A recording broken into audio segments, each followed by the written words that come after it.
Hello everyone, I am सुगम। Welcome back. तो कैसे हो आप सब? आई होप आप सब अच्छे होंगे। स्वागत है आप सभी का आपके अपने एसपी स्टडी यूट्यूब चैनल पर। तो गाइस, आज हम आपके लिए इस वीडियो में कुछ ऐसे सेंटेंसेस लाए हैं जिनको आप सुबह से लेकर शाम तक बोलते हो। उन सारे सेंटेंसेस को आज हम इंग्लिश में देखने वाले हैं। गाइस, अगर आप भी बिल्कुल शुरुआत से इंग्लिश बोलना सीखना चाहते हो तो आप इस वीडियो में एंड तक बने रहें। वीडियो को आपको बिल्कुल भी स्किप नहीं करना है। Okay, without any delay let's begin. तो यहाँ पर जो आपका फर्स्ट सेंटेंस है तो वो मैंने यहाँ पर लिया है। जैसे आपको किसी से कहना है कहने की ज़रूरत नहीं कि वो पागल है, यानी बताने की ज़रूरत नहीं है और कहने की ज़रूरत नहीं है कि वो पागल है। अगर इस तरह से आपको किसी से कहना है तो आप इस सेंटेंस को इंग्लिश में बोलोगे नीडलेस टू से, यानी कहने की ज़रूरत नहीं है। नीडलेस टू से डेट ही इज़ मैड, कि वो पागल है। ओके, इस तरह से हम इस सेंटेंस को इंग्लिश में बोलेंगे। तो जब भी आपको कहना हो कहने की ज़रूरत नहीं कि वो पागल है, आप इस सेंटेंस को इंग्लिश में बोलोगे और नीडलेस टू से डेट ही इज़ मैड। अब जैसे आपको ये कहना हो कहने की ज़रूरत नहीं कि वो बुद्धिमान है, अगर इस तरह से आपको कहना है तो आप इस सेंटेंस को इस तरह से बोलोगे कि नीडलेस टू से डेट ही इज़ इंटेलिजेंट, यानी वो बुद्धिमान है।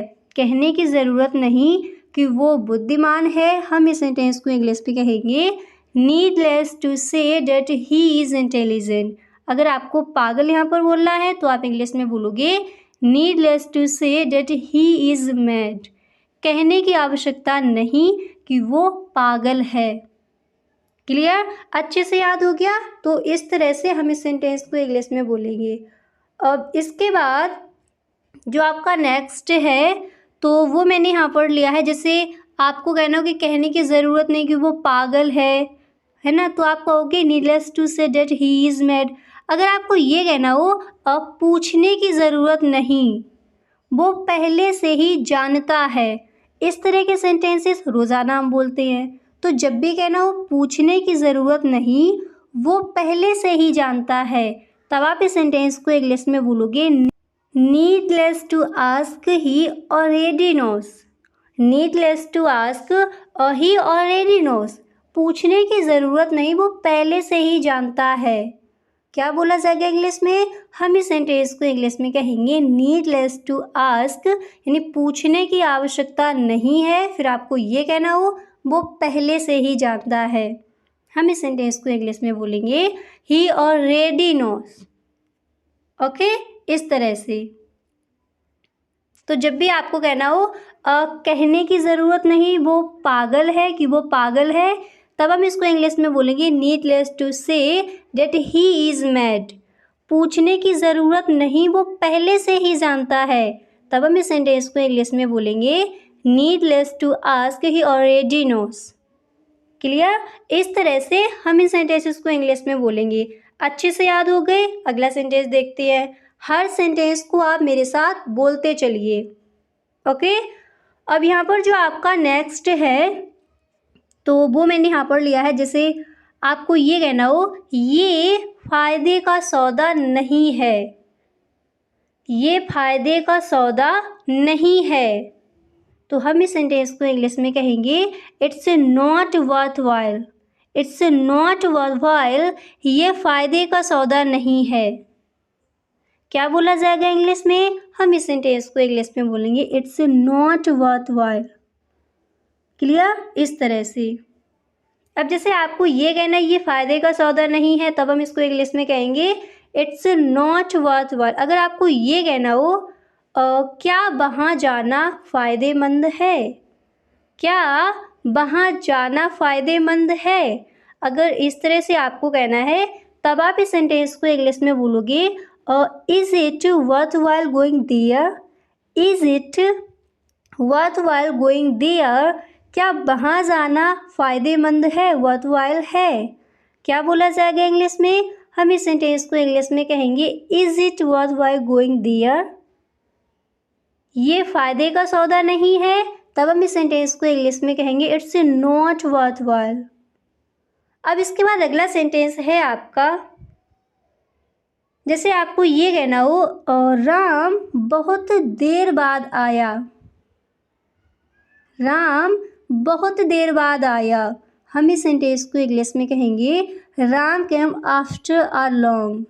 Ram came after a long. Ram बहुत देर बाद आया। क्या बोला जाएगा इंग्लिश में? हम इस सेंटेंस को इंग्लिश में कहेंगे Ram came after a long. अगर आपको राम की जगह जैसे आपको ये कहना है वह देर बाद आया या फिर वह बहुत देर बाद आया, ओके, तब हम इस सेंटेंस को इंग्लिश में कहेंगे he come after a long. He come after a long, वह बहुत देर बाद आया। अब राम की जगह किसी और को आपको लेना, जैसे आपको कहना है कशिश बहुत देर बाद आई। हम इस सेंटेंस को इंग्लिश में कहेंगे कशिश came after a long. Clear? तो जब भी कहना हो राम बहुत देर बाद आया, आप इस सेंटेंस को इंग्लिश में कहोगे Ram came after a long. Okay, इस तरह से। अब जैसे आपको कहना हो राम बहुत देर बाद आया, तब आपने इंग्लिश में कहा Ram came after a long. अगर आपको ये कहना है अब वो बहुत देर बाद आया था, वो बहुत देर बाद आया था, अगर इस तरह से कहना हो तब आप इस सेंटेंस को इंग्लिश में कहोगे he had come after a long. He had come after a long, वो बहुत देर बाद आया था। ओके, इस तरह से हम इन सेंटेंसेस को इंग्लिश में कहेंगे। अब इसके बाद जो आपका अगला सेंटेंस है, देखिए हर सेंटेंस को आप मेरे साथ बोलते चलिए। जब भी कहना हो कहने की ज़रूरत नहीं कि वो पागल है, क्या कहेंगे इंग्लिश में? आप इंग्लिश में कहोगे needless to say that he is mad. Okay, हर सेंटेंस को मेरे साथ आप बोलते चलिए। अब इसके बाद अगला सेंटेंस है आपका, जैसे आपको ये कहना हो मैंने चैन की सांस ली। मैंने चैन की सांस ली। तो हम इस सेंटेंस को इंग्लिश में कहेंगे I sighed of relief. I sighed of relief, मैंने चैन की सांस ली। रिलीफ यानी मैंने राहत की सांस ली। तो जब भी आपको इस तरह से कहना हो मैंने चैन की सांस ली, आप इस सेंटेंस को इंग्लिश में बोलोगे आई सिग्ड ऑफ रिलीफ। अब जैसे यहाँ पर आपको ये कहना है कि मैंने चैन की सांस ली, तब आपने इंग्लिश में बोला आई सिग्ड ऑफ रिलीफ। अगर आपको ये कहना हो, अब देखिए इसको हम दो तरह से बोल सकते हैं, आई सिग्ड ऑफ रिलीफ, नहीं तो आप इस तरह से भी बोल सकते हो I took a sigh of relief. I took a sigh of relief, मैंने चैन की सांस ली। और अगर आपको ये कहना हो तुम अब चैन की सांस ले सकते हो, तुम अब चैन की सांस ले सकते हो, तब हम इस सेंटेंस को इंग्लिश में कहेंगे now you can take a sigh of. Now you can take a sigh of, तुम अब चैन की सांस ले सकते हो। अगर ये कहना हो और मैंने चैन की सांस ली, तब हम इसको इंग्लिश में इस तरह से भी बोल सकते हैं आई took a sigh of relief. Clear? इस तरह से हम इन सेंटेंसेस को इंग्लिश में बोलेंगे। अच्छे से याद हो गए? अब इसके बाद अगला सेंटेंस देखते हैं। तो यहाँ पर जो आपका नेक्स्ट है, तो वो मैंने यहाँ पर लिया है, जैसे आपको किसी से ये कहना हो तुम मुझे राम की याद दिलाते हो। तुम मुझे राम की याद दिलाते हो। हम इस सेंटेंस को इंग्लिश में कहेंगे you remind me of Ram. You remind me of Ram, तुम मुझे राम की याद दिलाते हो। जैसे राम की जगह आपको कहना है और तुम मुझे मोहन की याद दिलाते हो, आप इंग्लिश में बोलोगे you remind me of Mohan. अब जैसे मोहन की जगह आपको कहना है तुम मुझे कशिश की याद दिलाते हो, आप इस सेंटेंस को इंग्लिश में बोलोगे यू रिमाइंड मी ऑफ कशिश। यानी जिसके बारे में भी आपको कहना है याद दिलाते हो, उनका नेम यहाँ पर आप रख सकते हो। अच्छे से याद हो गया? तो जब भी बोला हो तुम मुझे और राम की याद दिलाते हो, हम इस सेंटेंस को इंग्लिश में कहेंगे you remind me of Ram. Clear? इस तरह से। और अगर आपको ये कहना हो तुम्हारा चेहरा मुझे किसी की याद दिलाता है, जैसे अगर ये बोला हो तुम मुझे राम की याद दिलाते हो, तब हम इसको इंग्लिश में क्या बोलेंगे? You remind me of Ram. अगर आपको ये कहना है कि तुम्हारा चेहरा मुझे किसी की याद दिलाता है, तब हम इस सेंटेंस को इंग्लिश में इस तरह से बोल सकते हैं, you face reminds me of someone. यानी किसी की याद दिलाता है तो क्या कहेंगे इंग्लिश में? You face reminds me of someone. You face reminds me of someone. तुम्हारा चेहरा मुझे किसी की याद दिलाता है। क्लियर? इस तरह से हम इस सेंटेंस को इंग्लिश में बोलेंगे। अब इसके बाद जो आपका अगला सेंटेंस है तो वो मैंने यहाँ पर लिया है, जिसे आपको किसी से ये कहना है मेरे मामा ने तुम्हें पाला। मेरे मामा ने तुम्हें पाला। हम इस सेंटेंस को इंग्लिश में बोलेंगे my maternal uncle walk you up. क्या बोला जाएगा इंग्लिश में? हम इस सेंटेंस को इंग्लिश में बोलेंगे my maternal uncle woke you up. मेरे मामा ने तुम्हें पाला। अब जैसे ये कहना हो मेरे मामा ने तुम्हें पाला, तब हम इस सेंटेंस को इंग्लिश में बोलेंगे my maternal uncle woke you up. अगर आपको ये कहना है मैं दिल्ली में पला बड़ा, मैं दिल्ली में पला बड़ा, तब हम इस सेंटेंस को इंग्लिश में कहेंगे आई वॉज वाउट ऑफ इन दिल्ली। अब दिल्ली की जगह आपको ये कहना है मैं कानपुर में पला बड़ा, तब हम इसको इंग्लिश में बोलेंगे आई वॉज वाउट ऑफ इन कानपुर। अब जैसे आपने बोला मेरे मामा ने और तुम्हें पाला, तब आप इंग्लिश में कहोगे माई मैटर अंकल वाउट यू अप। अगर आपको ये कहना हो मेरी माँ ने तुम्हें पाला, हम इस सेंटेंस को इंग्लिश में बोलेंगे my mom woke you up. Okay, इस तरह से। अब इसके बाद जो आपका अगला सेंटेंस है तो वो मैंने यहाँ पर लिया है, जैसे आपको किसी से ये कहना हो उसने सोचा और सच कर दिया। उसने सोचा और सच कर दिया। हम इस सेंटेंस को इंग्लिश में कहेंगे he thought and materialised. He thought and materialised. उसने सोचा और सच कर दिया। क्या बोला जाएगा इंग्लिश में? हम इस सेंटेंस को इंग्लिश में बोलेंगे ही थॉट एंड मैटेरियलिज्ड। अब जैसे आपने कहा उसने सोचा और सच कर दिया, तब हम इस सेंटेंस को इंग्लिश में कहेंगे ही थॉट एंड मैटेरियलिज्ड। अगर आपको ये कहना हो मैं सपने साकार कर दूंगा, मैं सपने साकार कर दूंगा, तब हम इस सेंटेंस को इंग्लिश में बोलेंगे I will materialise the dreams. I will materialise the dreams. मैं सपने साकार कर दूंगा, मटेरियलिस्ट कर दूंगा। तो जब भी दोबारा से देखते दोनों सेंटेंस को, तो जब भी कहना उसने सोचा और सच कर दिया, हम इंग्लिश में कहेंगे ही थॉट एंड मैटेरियलिज्ड। मैं सपने साकार कर दूंगा, हम इंग्लिश में कहेंगे I will materialist the dreams. Okay, इस तरह से हम इन सेंटेंसेस को इंग्लिश में बोलेंगे। क्लियर? दोनों सेंटेंस अच्छे से याद हो गए। अगला सेंटेंस देखते हैं। इसके बाद जो यहाँ पर नेक्स्ट है आपका, तो वो मैंने यहाँ पर लिया है, जैसे आपको किसी से ये कहना है मैं हमेशा तुम्हारे साथ हूँ, या फिर मैं हमेशा तुम्हारा साथ देता हूँ। अगर ये कहना हो मैं हमेशा तुम्हारा साथ देता हूँ, तब हम इस सेंटेंस को इंग्लिश में कहेंगे I always stand by you. क्या कहेंगे इंग्लिश में?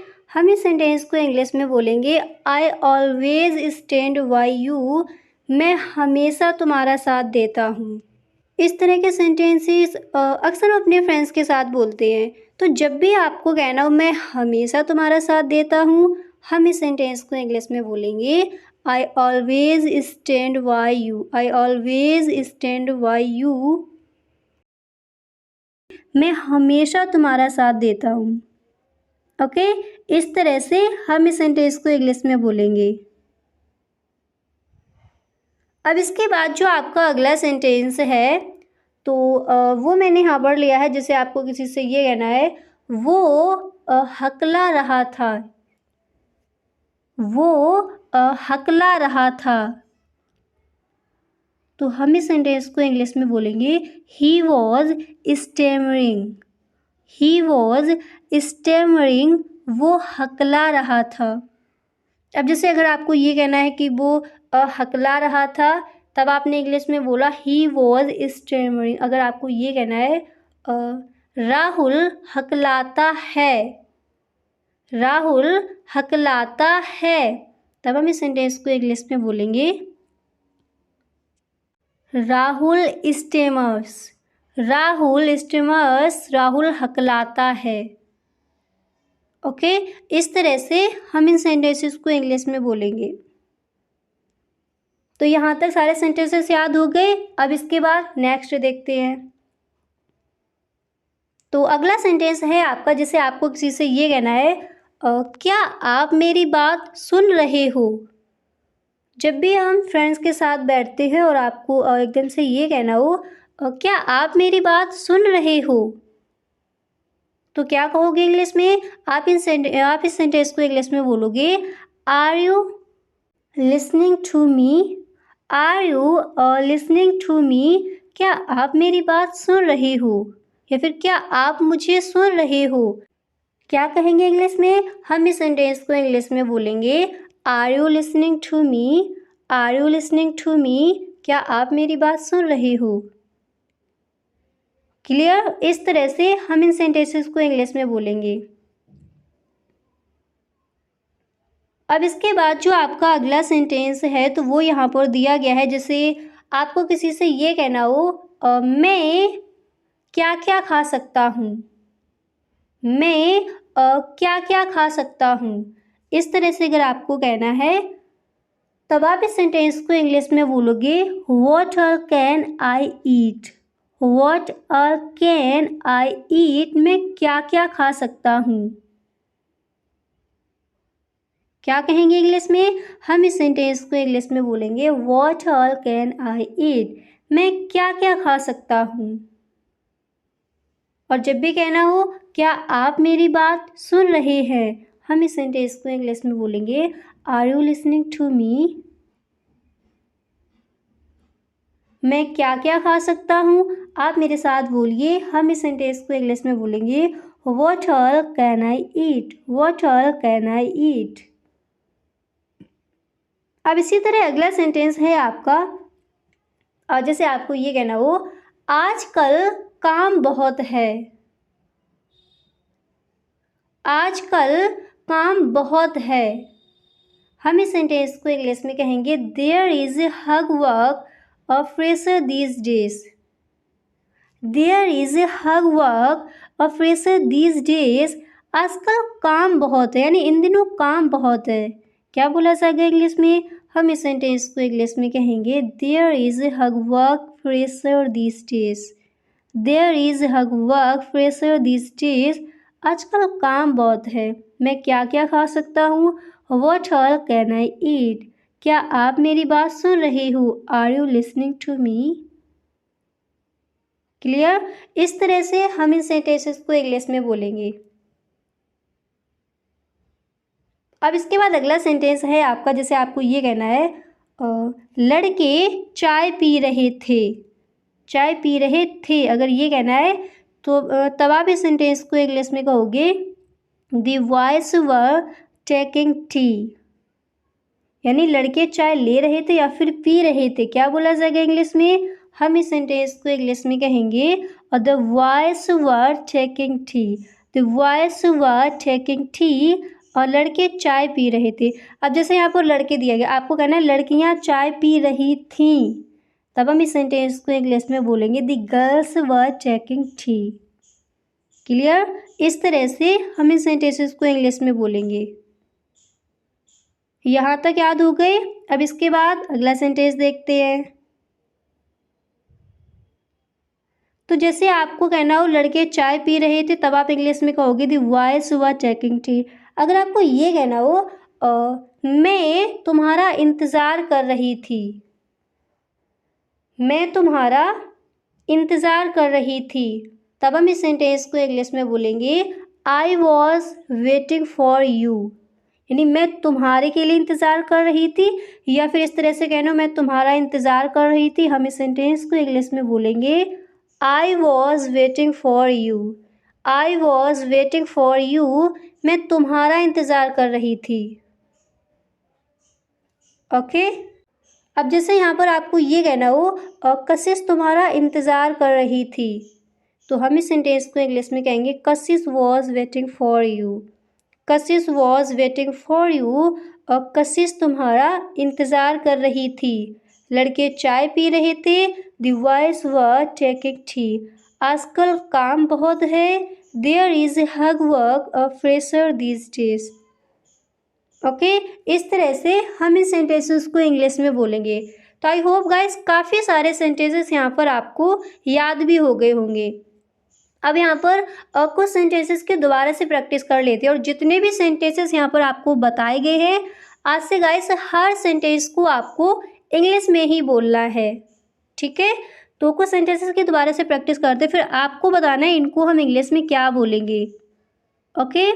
तो जैसे आपको किसी से ये कहना हो तुम मुझे राम की याद दिलाती हो, अब फटाफट से आप बोलिए हम इस सेंटेंस को इंग्लिश में क्या बोलेंगे। तुम मुझे राम की याद दिलाते हो।